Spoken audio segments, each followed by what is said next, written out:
Assalamualaikum warahmatullahi wabarakatuh. Perkenalkan, nama saya Raymond Christopher Samosir. Di sini saya ingin melakukan presentasi dengan mata kuliah evaluasi pembelajaran. Langsung aja. Soal yang pertama, masalah-masalah terkini yang diangkat dan mengapa masalah tersebut diangkat. Oke, yang saya temukan tuh ada dua masalah. Masalah yang pertama itu pelaksanaan kurikulum 2013 di SMK. Pelaksanaan kurikulum 2013 di SMK menjadi masalah yang diangkat karena menghadirkan perubahan yang signifikan dalam pendidikan tingkat menengah, memerlukan persiapan yang matang, dan memiliki dampak yang penting pada pembelajaran siswa dan persiapan mereka untuk dunia kerja. Oleh karena itu, penting untuk terus memantau, mengevaluasi, dan mengatasi masalah yang muncul selama pelaksanaan kurikulum ini. Nah, jadi selama fase perubahan ini dari 2000 KTSP 2006 ke 2013 ada masalah-masalah yang mungkin dari faktor eksternal dan internalnya pun ada. Mulai dari eksternal itu, yang pertama itu banyak di sini guru-guru yang belum paham untuk menyusun rencana pembelajaran karena mereka sendiri juga mungkin masih kesulitan lah untuk memahami silabus yang 2013. Kemudian yang kedua itu selain silabusnya susah dan sulit dimengerti, pemerintah juga hanya menyediakan silabus untuk beberapa mata pelajaran. Sehingga untuk mata pelajaran yang tidak dapat silabus 2013, guru-guru itu masih menggunakan yang tahun 2006 atau KTSP.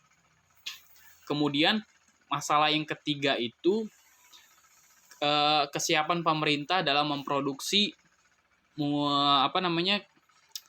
buku-buku yang berhubungan dengan 2013, buku pelajaran 2013, dan karena dia mungkin pemerintah itu belum siap, jadi sebagian doang yang ada. Ya, jadi guru-guru itu masih menggunakan yang buku-buku kurtilas, buku-buku yang dari tahun 2006, KTSP, buku kurikulum 2006. Kemudian masalah yang keempat, di sini guru juga mengalami kesulitan, terutama dalam, ya dia kan harus mengubah metode pembelajarannya yang dari sebelumnya itu kan teacher center learning, sekarang ke 2013 diubah menjadi student center learning, yang dimana itu siswanya harus aktif. Di sini kan guru juga susah nih. Ya gimana lah, itu cara guru dia membiasakan diri dan harus bisa juga beradaptasi dengan perubahan metode belajar. Kemudian setelah faktor eksternal, masuk ke dalam faktor internal.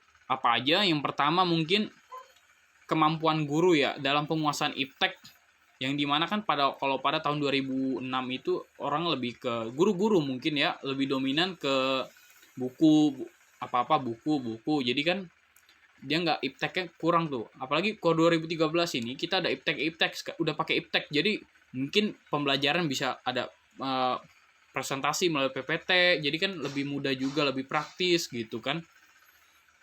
Di sini kan ya guru-guru nggak sedikit, mungkin terutama guru-guru yang udah lama ya, mungkin dia kaget beralih harus ke iptek gitu. Kalau guru-guru muda mungkin masih bisa lah cepat berkembang, cepat beradaptasi dengan iptek.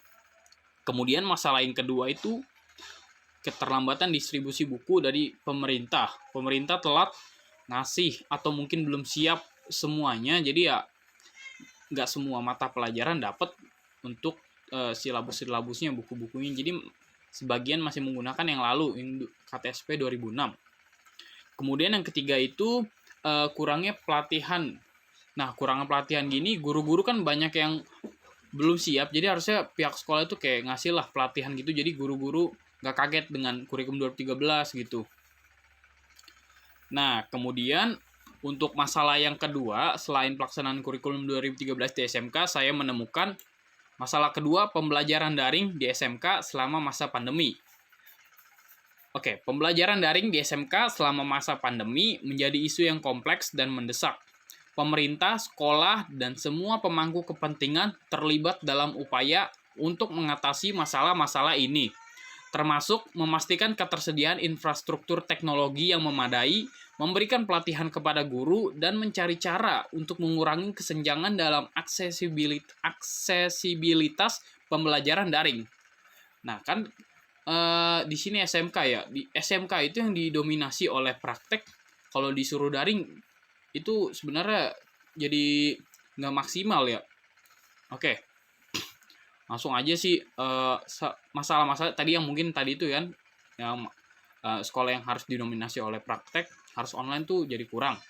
Kemudian ada lagi peserta didik pada mungkin saat melakukan pembelajaran lagi Zoom, peserta didik merasa bosan karena kita cuma duduk dan nonton gitu. Kita kurang gitu, lebih enak praktek. Tapi kalau karena Zoom ini kita bosan, dan yaitu guru gimana caranya bikin supaya mungkin siswa-siswinya itu biar nggak bosan, entah diajak lagi tanya jawab kah, atau mungkin diskusi kah gitu, mungkin biar siswanya itu nggak bosan. Dan karena online Zoom ini juga kan jadi siswa itu jadi pasif, nggak aktif gitu kan.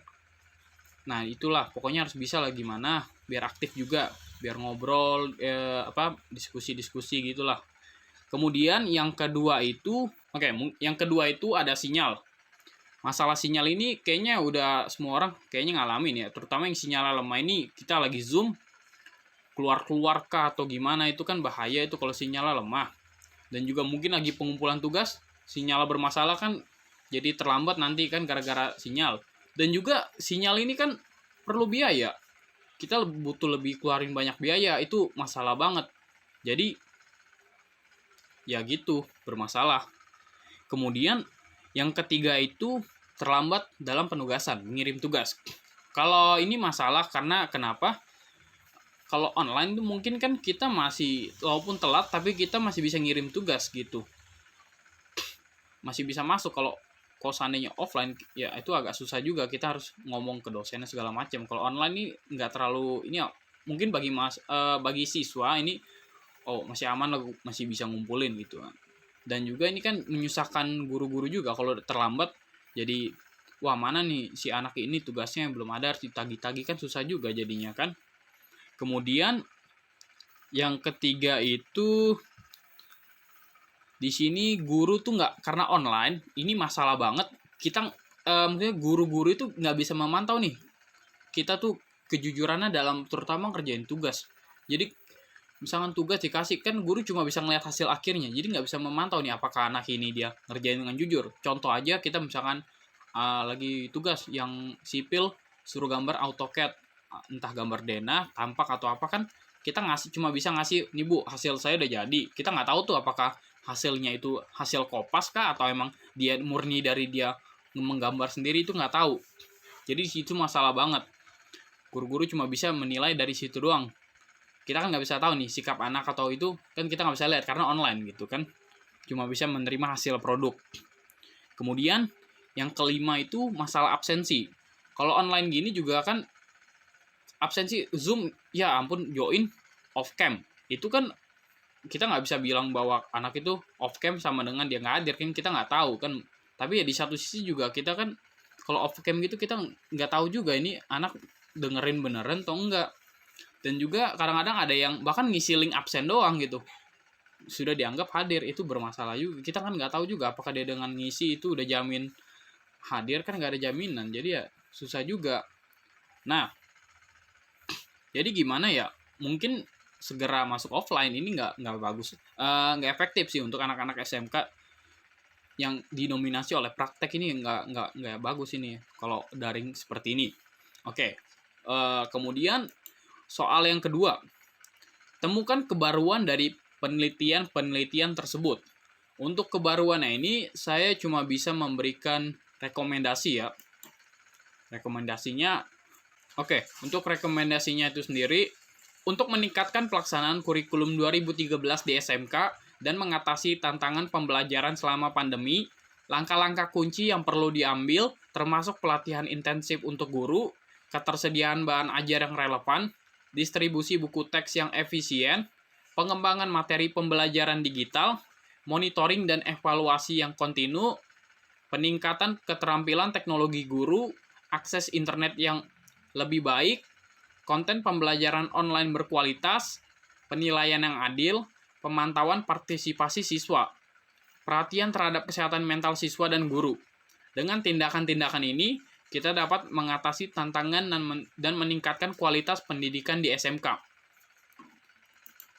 Oke, mungkin sekian aja presentasi dari saya. Kurang lebihnya mohon maaf. Wassalamualaikum warahmatullahi wabarakatuh. Terima kasih.